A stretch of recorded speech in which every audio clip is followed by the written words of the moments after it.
Voy a rogar, hermanos, que abran sus Biblias al capítulo 15 del libro de Romanos. Romanos capítulo 15. Y voy a suplicar, hermanos, que abran sus Biblias al versículo 5 y el versículo 7. Vamos, hermanos, a abrir esa porción de la Escritura. Ese es el libro de Romanos. Es ahí donde vamos a meditar el día de hoy. Capítulo 15, el versículo 5 y el versículo 7. Vamos, hermanos, a abrir nuestras Biblias y vamos a localizar esa porción de la Escritura.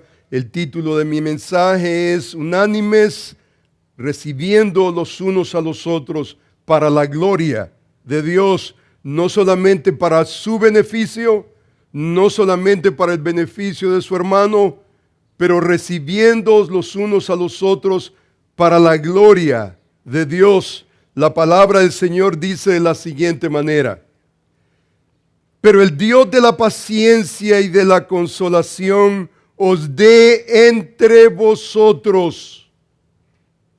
Esa palabra entre vosotros tiene que ver unos con los otros, un mismo sentir según Cristo Jesús, para que unánimes,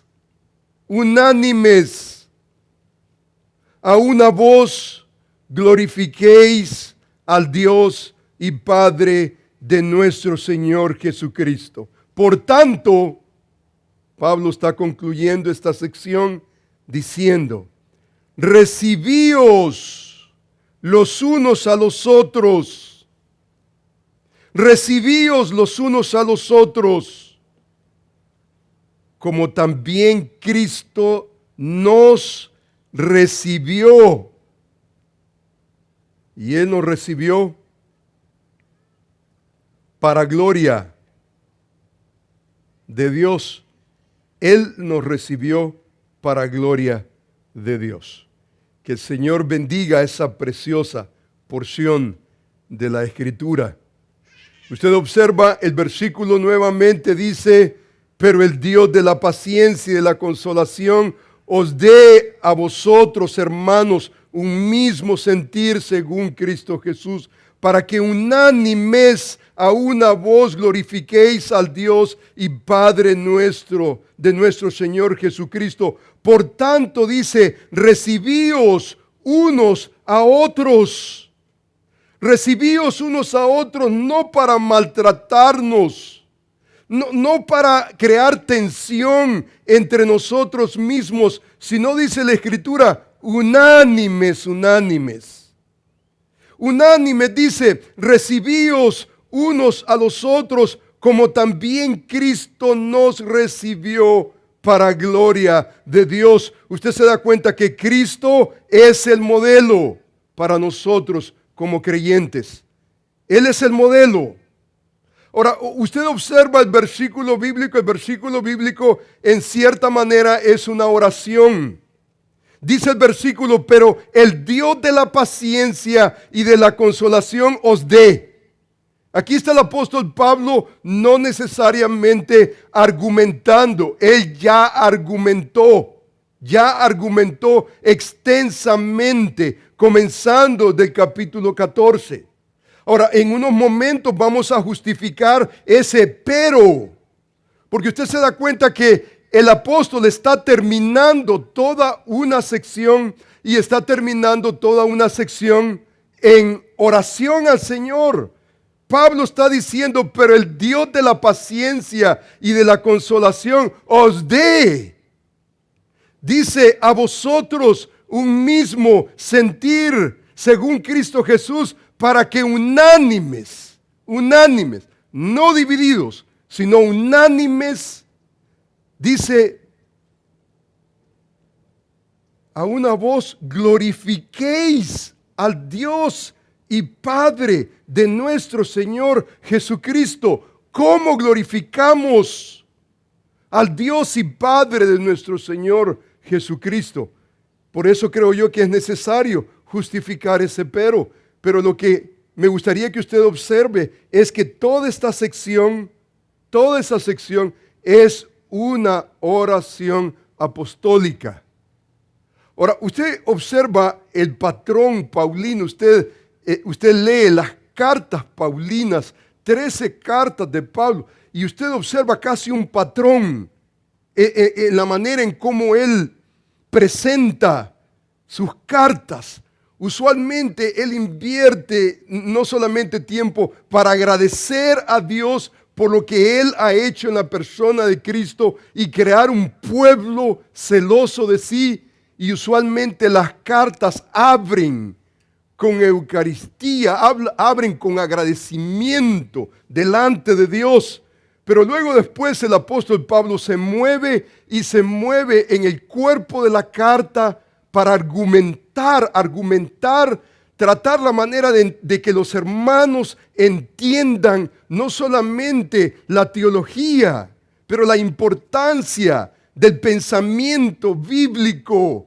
Y al final usted ve una doxología, o usted ve, como en este caso, aquí está el apóstol Pablo quebrándose en adoración, en oración delante de Dios. Y este patrón usted lo ve. Usted ve que la teología se vuelca en doxología. Aquí no es solamente argumentación, aquí no es solamente entender los argumentos paulinos, pero él sabe que él está abogando por algo que no puede quedar solamente en la mente. Y entonces lo que Pablo está haciendo es invitando a quien debemos de invitar en nuestra manera de vivir. Solamente Dios en nosotros. O sea que en la mentalidad de Pablo, todo lo que hemos venido argumentando sobre la unidad en la iglesia del Señor, no va a ser posible sin la intervención divina. Y por eso es importante lo que Pablo está haciendo en este pasaje bíblico. Es importante que nosotros entendamos lo que Pablo está haciendo. Importante que justifiquemos ese pero. Porque esa conjunción está atando todo el argumento comenzando desde el capítulo 14. Desde el capítulo 14 comienza a argumentar en pro de la unificación de la iglesia del Señor. Y entonces al final en esta porción de la Escritura viene delante de Dios en doxología, en oración al Señor, y dice: Señor, la única esperanza para la iglesia de Dios es Dios mismo, obrando en el corazón de los creyentes. El pasaje está dominado de esa unánimes, a una voz, unánime delante de Dios, recibiéndonos los unos a los otros, no para contender, no para animosidad en el pueblo de Dios, sino en unidad para la gloria de Dios. Ahora, usted lee al apóstol Pablo y una de las cosas que usted observa en su teología es que el apóstol Pablo básicamente tiene en sus cartas siempre en mente dos tipos de unidad. Hay una unidad de naturaleza doctrinal, de conocimiento. Es una unidad que tiene que ver con lo que dice, por ejemplo, el libro de Efesios, el capítulo 3, cuando dice el apóstol Pablo, dice de la siguiente manera: hasta que todos lleguemos a la unidad de la fe y del conocimiento. Esta unidad es una unidad no necesariamente relacional, es una unidad doctrinal. Hasta que todos, Pablo está esperando que la iglesia del Señor pueda elevar y que pueda trabajar arduamente para esa unidad doctrinal, que todos y cada uno de nosotros podamos progresar en nuestro entendimiento de nuestra teología, de nuestra doctrina, Y esa es una unidad. O sea que creemos lo que las Escrituras nos enseñan. Y entonces alguien que no cree a la manera de Dios, entonces busca maneras de cómo crecer. Y todos de una de otra manera venimos a los pies del Señor. ¿Y cuánto sabemos de doctrina? ¿Cuánto sabemos de teología? El Señor nos salva y no sabemos absolutamente nada, cero. Y entonces el Señor nos salva, nos une a la iglesia del Señor y entonces necesitamos que alguien nos enseñe doctrina y teología. Necesitamos que alguien pueda invertir tiempo en nosotros y que podamos renovar nuestro entendimiento. La realidad, hermanos, que hay otro tipo de unidad y tiene que ver con una unidad relacional, una unidad que tiene que ver con sentir al hermano, con poder venir unos con nosotros y poder tener un acercamiento que tiene que ver con el vínculo de la paz, tiene que ver con guardar la unidad del Espíritu. Tiene que ver con preservar esa unidad que Dios intentó en la persona de Jesús. Él nos salvó. Ese es un milagro. Segundo milagro, nos ha unido a una iglesia local. Y entonces nuestro trabajo no es a crear, inventar una unidad. Es a preservar, a guardar la unidad del Espíritu en el vínculo de la paz. O sea que la intención de Dios en Cristo no era solamente individual, salvarnos, pero unirnos en un mismo cuerpo, y nuestra responsabilidad es guardar, mantener esa paz, esa unidad. Dice la Escritura, guardar la unidad del Espíritu. No es la unidad de la iglesia, del liderazgo de la iglesia, del pastor de la iglesia. Es del Espíritu. El Espíritu es lo que ha hecho. Y nuestro trabajo es preservar y guardar esa unidad. Y ese elemento es relacional. No es la manera en cómo nosotros pensamos. Es la manera en cómo nosotros actuamos en relación a los hermanos que están a nuestro alrededor. Ahora, esta dinámica usted la ve en los escritos de Pablo constantemente. Constantemente el apóstol Pablo está argumentando, ya sea por esa unidad doctrinal teológica o esa unidad relacional. Y cuando usted piensa, ¿qué es lo más difícil realmente en la vida cristiana? Si usted observa la unidad doctrinal, teológica, en cierta manera, usted se esfuerza. Y si usted, digamos, es una persona solitaria, es muy probable que usted se va a destacar en esa unidad, tal vez teológica, doctrinal, intelectual, descifrar los designios de Dios, entender lo que nosotros encontramos en la Escritura.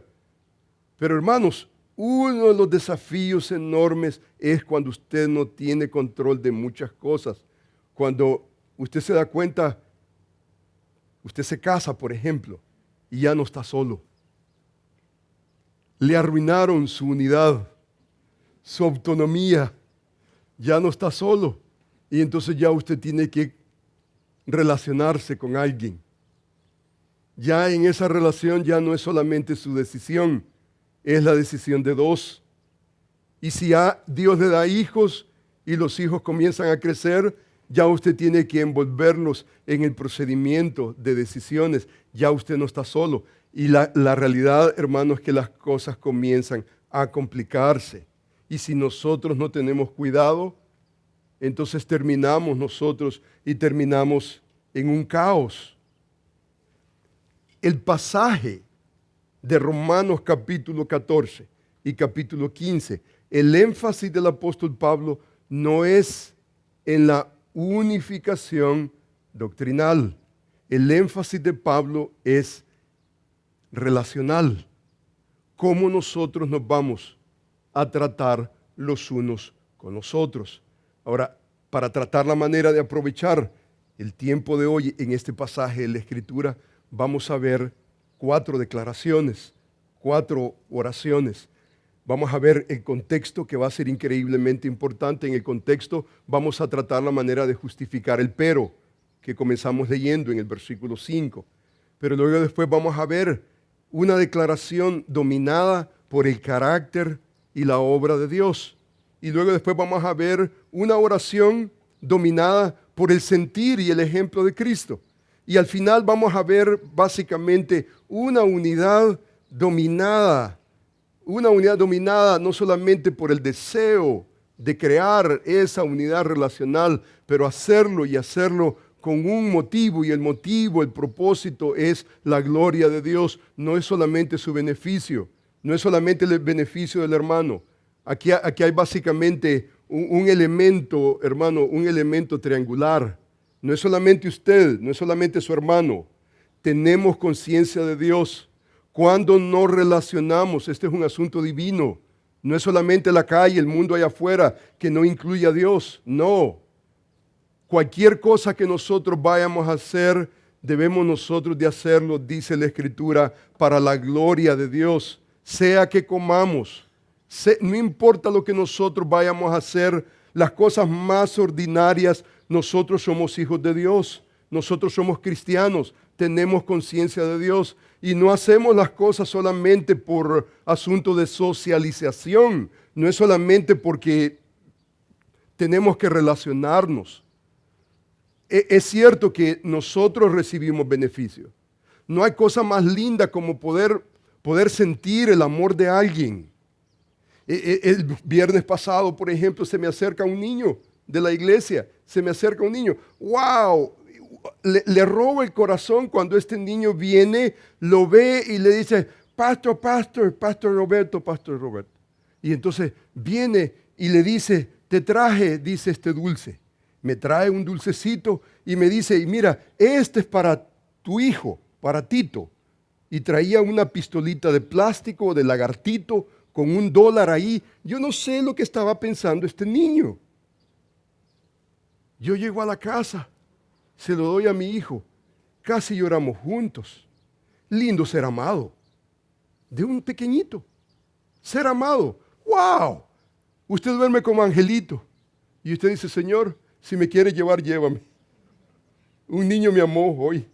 ¡Qué preciosidad! Eso lo impacta a cualquiera, ¿no es cierto? Eso es precioso, pero no hacemos lo que hacemos, no nos relacionamos solamente por el beneficio personal. Lo hacemos porque deseamos glorificar al Dios que nos ha salvado. Deseamos glorificar al Dios que nos ha unido. De diferentes lugares, culturas, lenguas. Él no ha hecho un accidente. Él nos ha traído. Y nos ha traído no solamente para beneficiarnos los unos a los otros, hermosear nuestra vida en nuestra dinámica. Pero ¿dónde está Dios en todo esto? Dios está ahí y necesitamos nosotros glorificarle. Y entonces, hermanos, comencemos a justificar ese pero. Toda la sección comienza con un pero. Y ese pero no lo podemos ignorar. Ese pero, hermano, es la clave de la oración del apóstol Pablo. Es la clave. Si usted ignora el pero, usted no tiene sentido en la oración. Usted se pregunta, ¿por qué Pablo está haciendo lo que está haciendo? ¿Por qué lo está haciendo?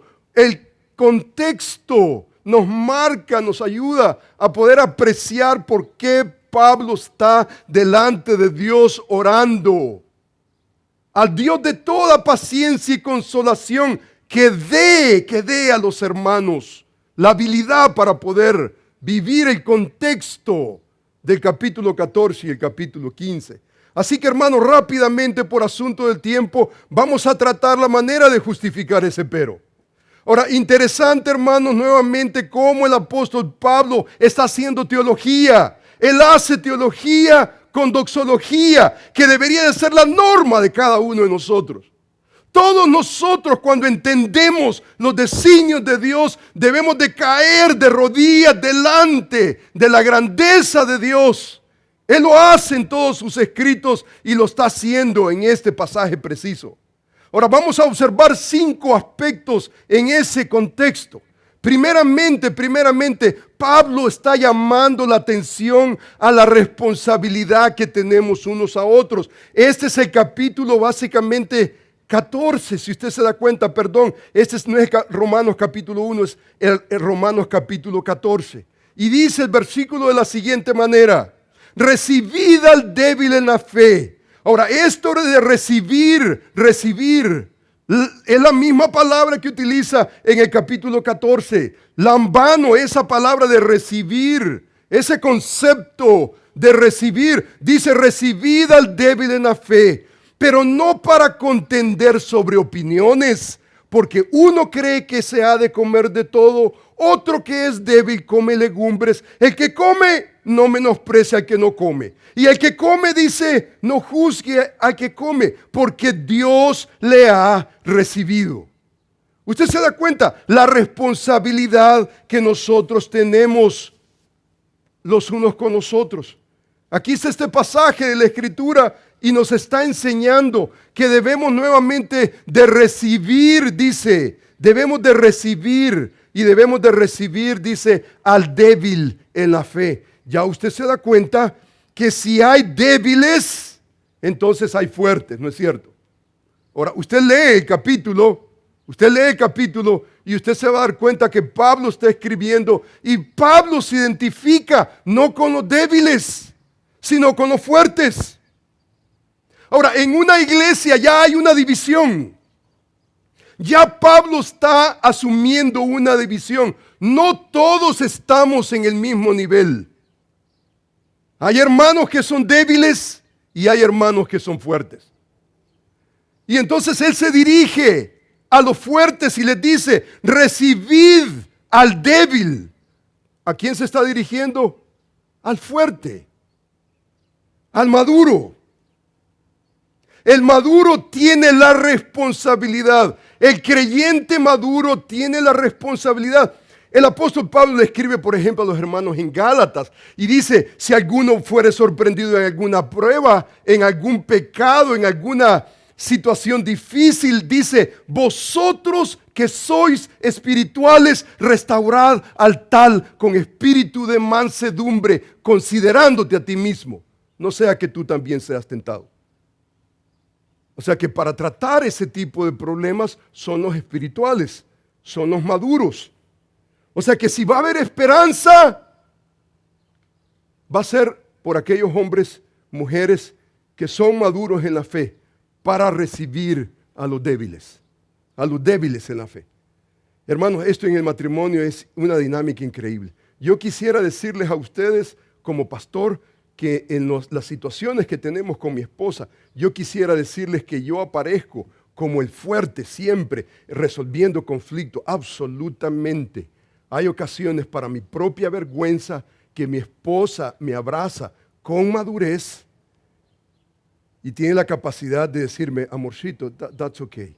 Amorcito, perdón, pero no, gracias al Señor. Y luego después usted viene a sus sentidos y usted dice, wow, gracias al Señor que estoy tratando con una mujer no airada, sino controlada, que tiene la capacidad de apaciguar los ánimos. Porque cuánto necesitamos nosotros, hombres maduros, que puedan recibir a los débiles, pero dice la Escritura, no para contender, no para contender. Eso puede hacerlo cualquier persona. Es más, los que tienen capacidad intelectual y que crecen en teología, en doctrina, son prestos. En cualquier momento sacan la espada, ¡pum!, darle vuelo a la oreja y todo, y que se cuide, ¿verdad? El que pueda cuidarse. Pablo dice, recibid al débil en la fe, pero dice, no para contender, y mire lo que le dice, opiniones, sobre opiniones. O sea que Pablo no está hablando de asuntos primarios en la vida cristiana. No está hablando de salvación, no está hablando de la Escritura, no está hablando de las posturas que nosotros debemos de respetar. Pablo no tiene en mente las cosas que son primarias, debemos de estar de acuerdo. El Evangelio, por ejemplo, alguien no abraza el Evangelio, no hay manera de tomarnos de la mano. O sea que es en vano ese corito que anda por ahí, que dice, si eres mi hermano, dame la mano, mi hermano serás. ¿Y en base a qué? ¿A una unidad ficticia? Absolutamente. Si no tenemos el Evangelio de Jesucristo, no hay manera. Pero Pablo no está en mente, él no tiene en mente las cosas primarias. Él le llama opiniones. Y entonces la pregunta es, ¿de qué opiniones está hablando? Dice, porque uno cree que se ha de comer de todo. Dice, y otro dice, porque uno cree que se debe de comer de todo, pero otro que es débil come legumbres. O sea, no es el Evangelio, no es la Escritura, no son las cosas primarias de la Escritura, son cosas que le llama opiniones. Uno cree que debe de comer legumbres, el otro dice que no. Y entonces aquí hay diferencia en cosas secundarias, cosas que son, que digamos, en asuntos doctrinales, tal vez no tienen digamos, mayor peso. Pero hermano, escúcheme, estas cosas son increíblemente importantes. La actitud que usted y yo vamos a tomar ante estas cosas son increíblemente importantes para la unidad no necesariamente doctrinal, sino la unidad relacional. Tal vez no serán importantes para el aspecto intelectual, el aspecto de conocimiento, pero hermanos, para asuntos de cómo nosotros nos vamos a relacionar, esto es de suma importancia. La manera en cómo yo lo puedo concebir es que son cosas pequeñas, siguen siendo pequeñas, pero son cosas que nos van a edificar o nos van a destruir. Son como las termitas, insignificantes, pero usted deja esas termitas y esas termitas con el tiempo botan la casa. La relación la destruyen completamente. Tal vez alguien dice comer legumbres, el otro dice que se debe de comer todo. Tal vez para asuntos teológicos eso no tiene mayor repercusión, pero tiene mayor repercusión en las relaciones, la manera en cómo nosotros nos tratamos los unos a los otros. Hay un hermano que dice, no, hay que comer solamente legumbres. Y entonces defiende eso a capa y espada.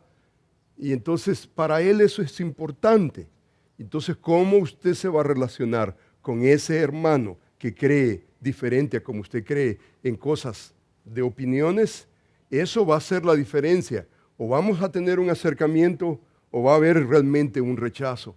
Pablo dice de la siguiente manera, está hablando de opiniones y describe las opiniones. Esto tiene que ver con las legumbres, comer todo. Dice que come, no menosprecia al que no come, y el que no come, no juzgue al que come. Ahora, hermanos, necesitamos entender en nuestra mente y en nuestro corazón la unión que Pablo está teniendo en mente. La unión no significa que vamos a pensar lo mismo. No vamos a pensar lo mismo. Hermanos, necesitamos darnos la libertad de que no vamos a pensar de la misma manera, tal vez en cosas secundarias. Las cosas primarias, si no las crees, entonces no hay manera. Pero las cosas secundarias, hay espacio. Hay espacio para que nosotros podamos dialogar. Oh, el hermano cree de esta manera. That's okay, está bien. No son cosas, digamos, que van a alterar, que van a canjear, a cambiar, alterar, tal vez el evangelio, la palabra, cristología, tal vez no.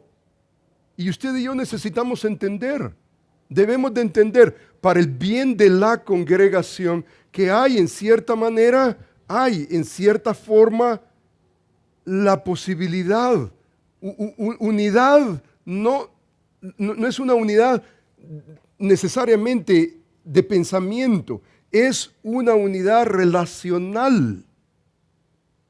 Y de alguna manera yo tengo que entender, bueno, mi esposa y yo nos casamos por primera vez y entonces usted se baña y usted deja la toalla y usted la avienta la toalla a un lado. Su esposa viene y eso lo dobla, lo pone en el lugar donde...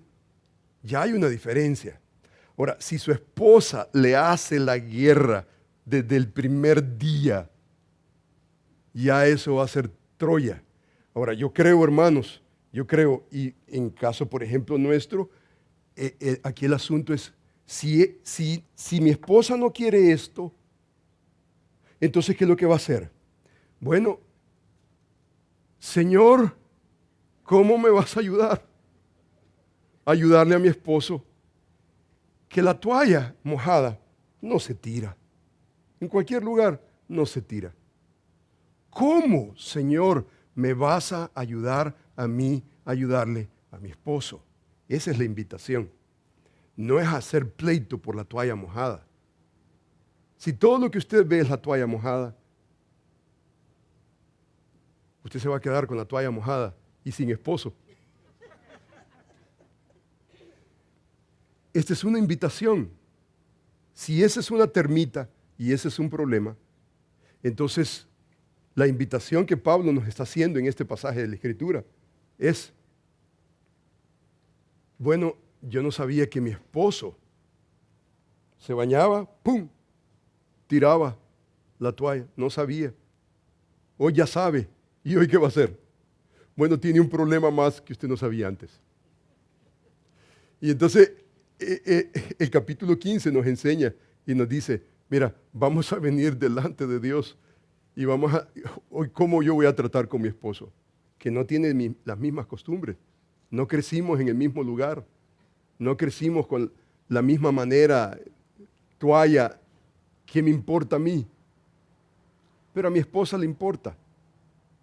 Y entonces Pablo, si usted observa, está argumentando en recibirnos no para argumentar sobre opiniones, comida, cosas secundarias, legumbres, comer de todo.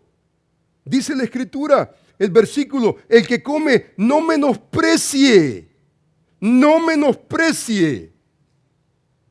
Yo no voy a menospreciar a mi hermano porque piensa diferente a como yo pienso. Dice la Escritura, el que come no juzgue. Yo no voy a juzgar a mi hermano por esas diferencias. No lo voy a juzgar.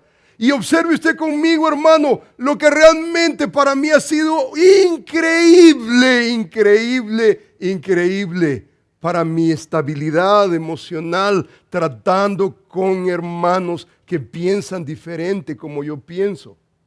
El pasaje dice, porque Dios le ha recibido a pesar de las diferencias de opinión.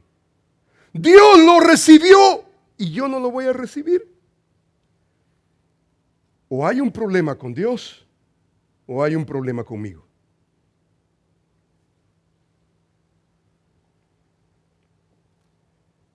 Dios ya lo recibió. ¿Usted cree que Dios no piensa? ¿Usted cree que Dios no sabe? ¿Usted cree que Dios en su omnisciencia no entiende que este piensa así, el otro piensa así y el otro los ha recibido? Y los ha recibido no en base a la diferencia de opiniones. Ahora, usted lee el capítulo, hermano, el apóstol Pablo no está tan preocupado. Él habla acerca de cómo tratar, por ejemplo, el versículo dice de la siguiente manera, el que come no menosprecie, no juzgue al que come, porque Dios le ha recibido perfectamente bien. O sea, si ya Dios lo recibió, ¿quién soy yo para rechazarlo? Yo no lo puedo rechazar. Ahora, el argumento de Pablo más adelante es que debemos de estar convencidos de lo que nosotros creemos y debemos de, a través de las Escrituras, crecer y entender si es comer legumbres o comer de todo. Las Escrituras nos ayudan a poder entender la perspectiva bíblica, pero mientras no hemos llegado a esa perspectiva bíblica, no podemos ni menospreciar, ni tampoco podemos juzgar. Tenemos una responsabilidad. ¿Y sabe cuál es la responsabilidad? Recibir al débil en la fe, no para contender sobre opiniones. Si yo voy a recibir a un hermano, va a ser a la manera de Dios, y Dios ya lo ha recibido, a pesar de las diferencias. Más adelante usted va a observar que el argumento no es Dios, el argumento es Cristo. Y dice que debemos de recibir a nuestro hermano también, no para contender, sino que debemos de recibirlo como Cristo nos recibió. ¿Y cómo nos recibió Cristo? Aún siendo nosotros pecadores, Cristo murió por nosotros. O sea que lo que estamos hablando, hermano, es altamente espiritual. Esto no es solamente algo social, es altamente espiritual. Tan espiritual que al final Pablo cae de rodillas delante de Dios y le dice, si esto es real, si esta es nuestra responsabilidad, Señor, tú tienes que hacer un milagro en tu pueblo. Tienes que hacer un milagro. Mire, observe usted conmigo. Número 2. A pesar de las diferencias de opiniones, somos, dice el texto, del Señor. Somos del Señor. No nos pertenecemos a nosotros mismos. Mire lo que dice el texto.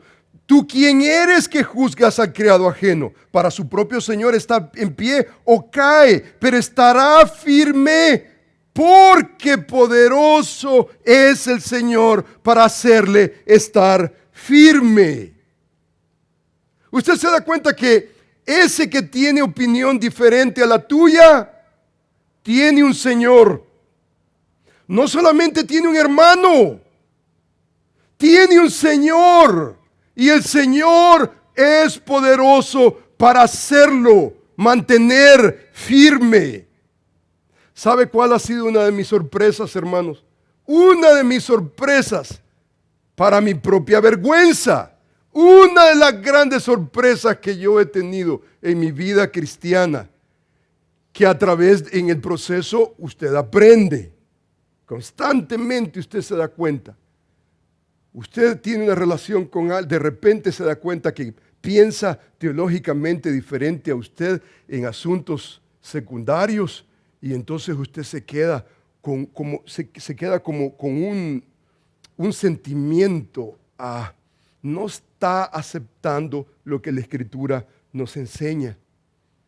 Y entonces de repente usted se da cuenta que Dios bendice a ese hermano que piensa diferente a usted.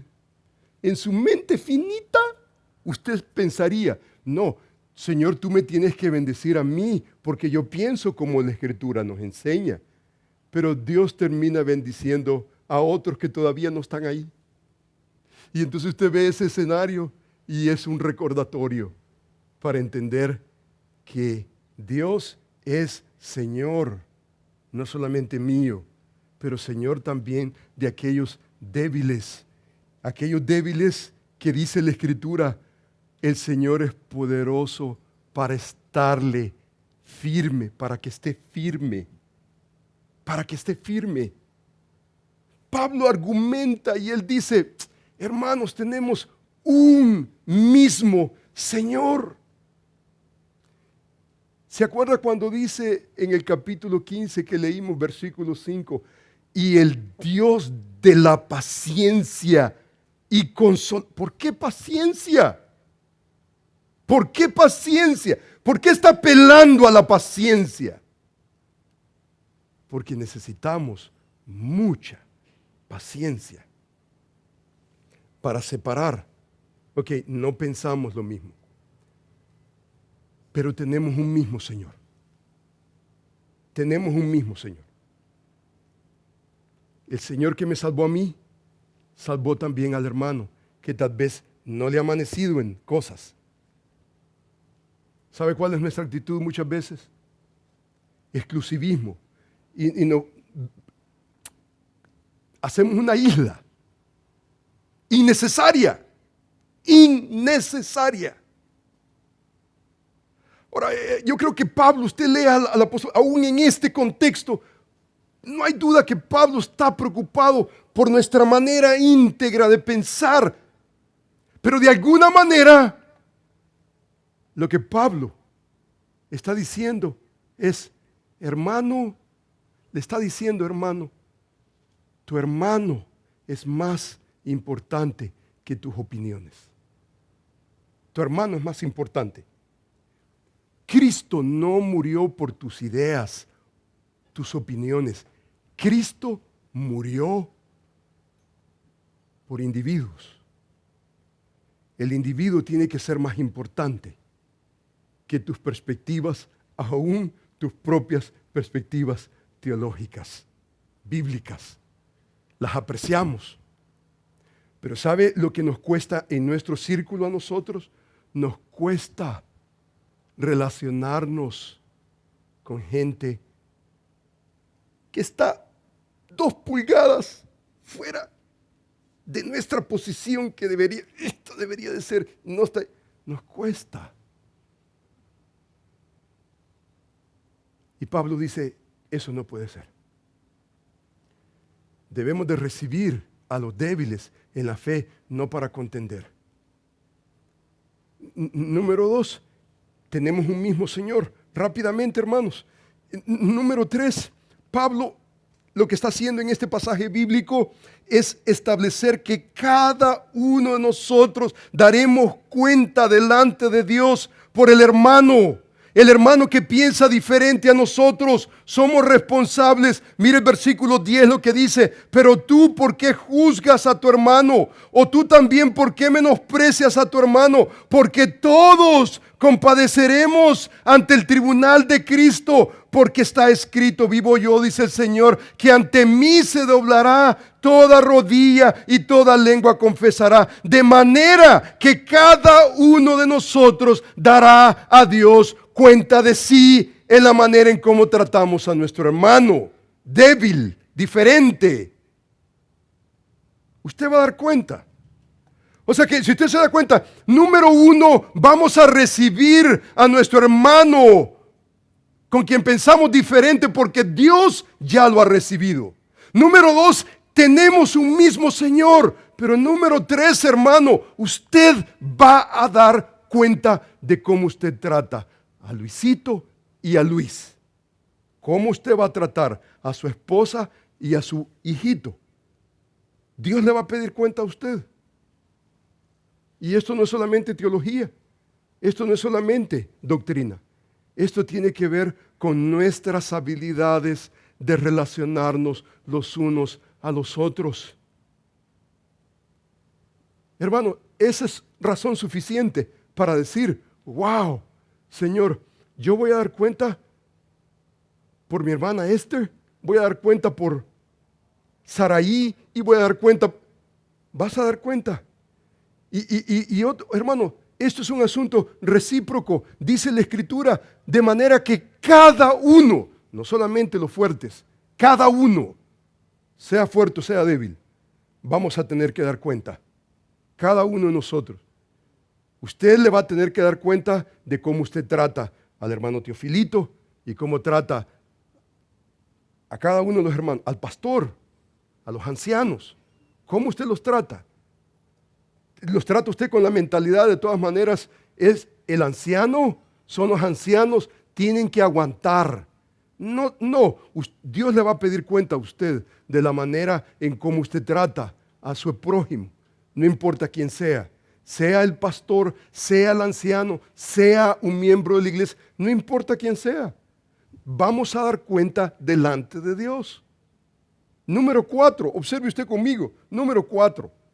Rápidamente, hermanos, la pregunta en esta sección es cómo prepararnos para ese juicio de Dios, ese bema, que no tiene que ver con la salvación, sino tiene que ver con nuestras obras. ¿Cómo? Versículo 13 dice, así que ya no nos juzguemos más los unos a los otros. Stop doing that. Paremos de juzgarnos los unos a los otros, sino más bien, dice la Escritura, decidid no poner tropiezo u ocasión de caer al hermano. Hermanos, este es un asunto de decisión. Esta es decisión. Esto no es sentimiento, no es como usted se siente. Esto no es un asunto de su nivel de tolerancia. Esto es un asunto de decisión delante de Dios. Decidid no poner piedra de tropiezo. Yo no voy a hacer piedra de tropiezo a mi hermano. Mi hermano débil, yo sé que pensamos diferente. Yo sé que no estamos en la misma página en lo que se refiere a cosas secundarias. Está bien. Pero eso no va a ser un estorbo para mí amar a mi hermano y relacionarnos con mi hermano. Eso no puede ser. Para la mentalidad de Pablo, eso simplemente es inaceptable. 5, mire qué importante.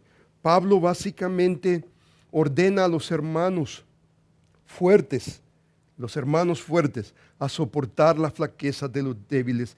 Y dice la Escritura, agradar a nuestro hermano para edificación. Dice, así que los que somos fuertes, Pablo se está incluyendo entre los fuertes. Así que los que somos fuertes debemos de soportar. Le llama no solamente, vea usted el vocabulario que usa, le llama flaquezas de los débiles. Y dice no agradarnos a nosotros mismos. Cada uno dice agrade a su prójimo. Cada uno agrade a su prójimo. O sea que esa es mi dirección. Yo voy a agradar a mi prójimo. Yo no me voy a agradar a mí mismo. Lo más importante en el cuerpo de Cristo no es agradarme a mí mismo, sino que yo voy a agradar a mi prójimo. Ahora, hermano, no confundamos el argumento que Pablo, por ejemplo, levanta en Colosenses, por ejemplo, cuando habla acerca de los empleados y dicen que obedecen por el ojo porque alguien nos está viendo, dice como para agradar a los hombres. Nosotros no queremos agradar a los hombres solamente, no queremos ser faltos de carácter. Aquí no es solamente agradar a los hombres, solamente tal vez por falta de carácter. Pablo dice directamente, el versículo dice, porque dice la Escritura, cada uno de nosotros dice agrade a su prójimo para lo que es bueno, para edificación. Es para edificación. Yo voy a agradar a mi prójimo para lo bueno y para la edificación. Hay cosas que usted puede terminar haciendo que van a agradar a su prójimo, pero no para lo bueno, ni para la edificación. Y nosotros tenemos la responsabilidad. Cuando usted piensa, por ejemplo, especialmente en nuestros círculos que apreciamos altamente la teología, la doctrina, la levantamos hasta lo último. A nosotros, hermanos, nos cuesta muchas veces pensar en términos, mi hermano es más importante que mis opiniones. Él es más importante que mis opiniones. Cristo no murió por mis opiniones. Cristo murió por hombres, mujeres, son individuos. Cuando pensamos nosotros lo que Pablo nos está escribiendo y vemos el pero, ¿y qué es ese pero? Está hablando de esas realidades. Cuando pensamos nosotros, wow, Dios ha recibido al hermano que tiene diferencias conmigo, ya lo recibió. Cristo murió por él, Él es el Señor, voy a dar cuenta. Tengo que recibirlo para agradarlo, para edificación. Wow, overwhelming, demasiado, Señor, esto es demasiado. ¿Quién es capaz para eso? Pablo lo entiende. Y porque Pablo lo entiende, ¿sabe lo que hace el apóstol Pablo? Pablo ora al Señor. Versículos 5 al 7. Es una oración. Una oración increíble. Una oración dominada por el carácter de Dios. El versículo dice de la siguiente manera: pero el Dios de la paciencia y de la consolación os dé entre vosotros un mismo sentir. ¿Quién es el que va a dar ese sentir? O sea que, hermanos, en otras palabras, nuestra unidad relacional depende de Dios. Debe de ser una oración continua. Debe de ser algo espiritual. No es solamente tu temperamento. No es solamente tu carácter. Esto no es humano. Esto es divino. Es una dependencia constante de Dios. Y usted se da cuenta las cualidades que está resaltando de Dios. No está diciendo porque el Dios de los ejércitos. No. La imagen no es el Dios de los ejércitos. La imagen del Dios de los ejércitos es juicio. No es juicio. Es el Dios de la paciencia y la consolación. Está hablando del carácter de Dios. El carácter de Dios que usted y yo necesitamos para relacionarnos apropiadamente los unos con los otros. Hermanos, yo le digo, lo que Dios ha hecho en mi matrimonio después de 28 años tiene que ver precisamente con la realidad que mi esposa está creciendo en su relación personal con el Señor. Viene de día a día delante del Señor y le dice: Señor, enséñame a vivir con este hombre. Bueno, no así tan, ¿verdad?, severo, pero más o menos de vez en cuando le escucho. Y hermanos, yo estoy creciendo en mi caminar con el Señor. Yo necesito el carácter de Dios. Pensar en relaciones es pensar en el carácter de Dios. El carácter de Dios paciente, consolador. Es cierto que la palabra paracaleo, sí, exhortación, sí, y muchas veces, exhortación, hermanos, tiene que ver con la consolación. La Reina Valera está traduciendo ese verbo apropiadamente y tiene que ver con, hermano, tiene que ver la palabra con el ánimo, la paciencia y el ánimo que muchas veces nos falta a todos y cada uno de nosotros por igual. De esto no podemos graduarnos.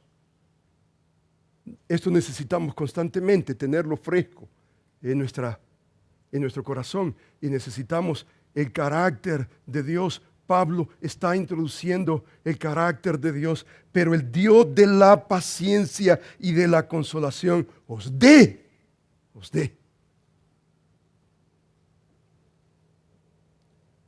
ese sentir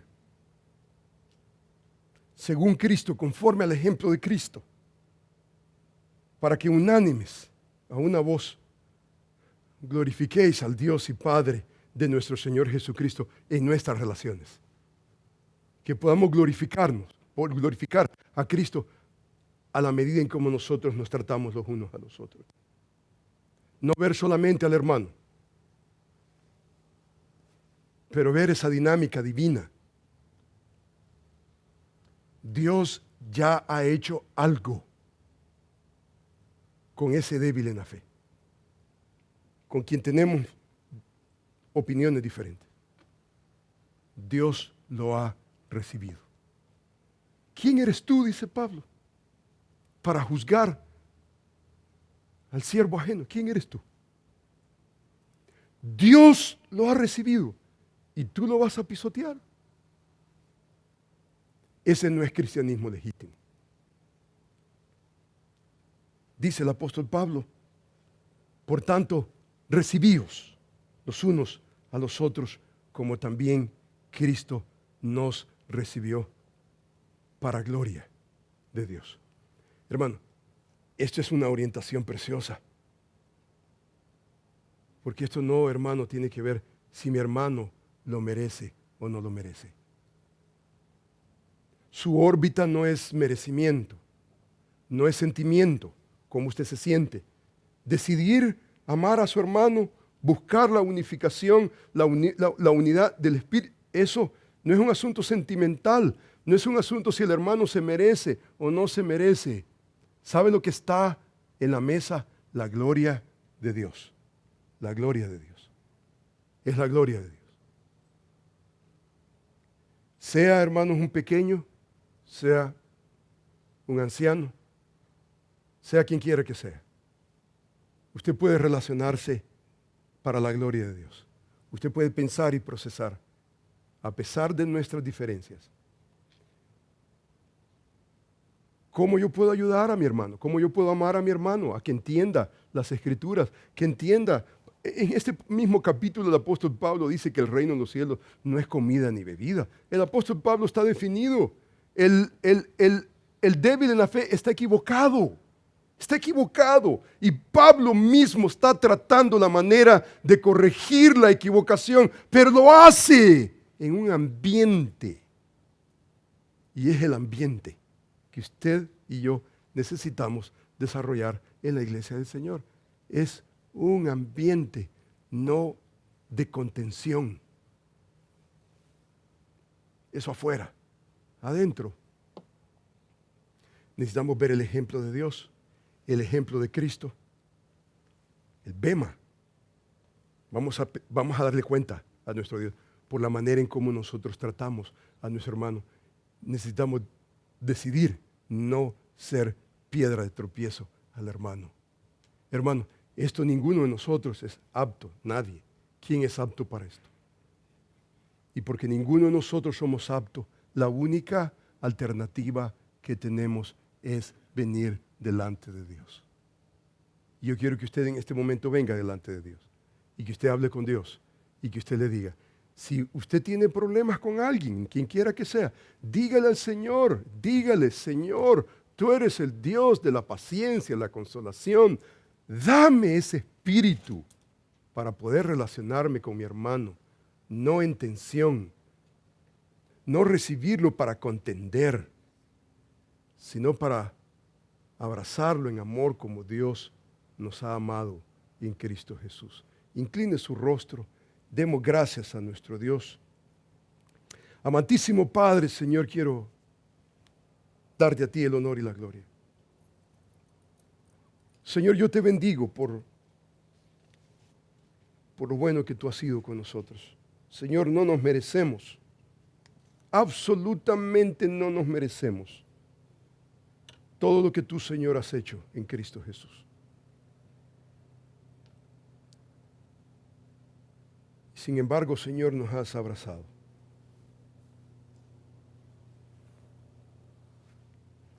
Señor, yo te alabo, te glorifico por lo que has hecho, Señor, en nuestras vidas.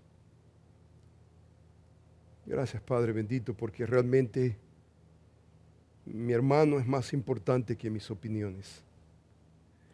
Y tengo que tratar a mi hermano con esa dignidad con que, Señor, tú nos has tratado.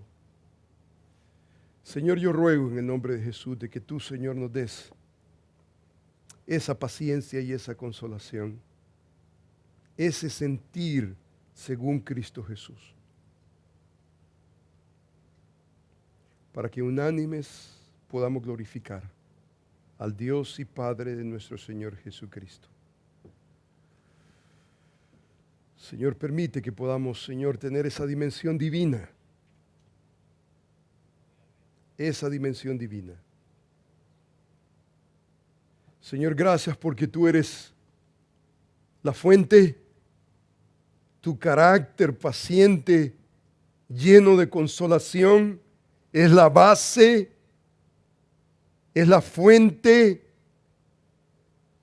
de nuestra estabilidad en la iglesia del Señor. Pero Señor, tú eres el fin, es tu gloria.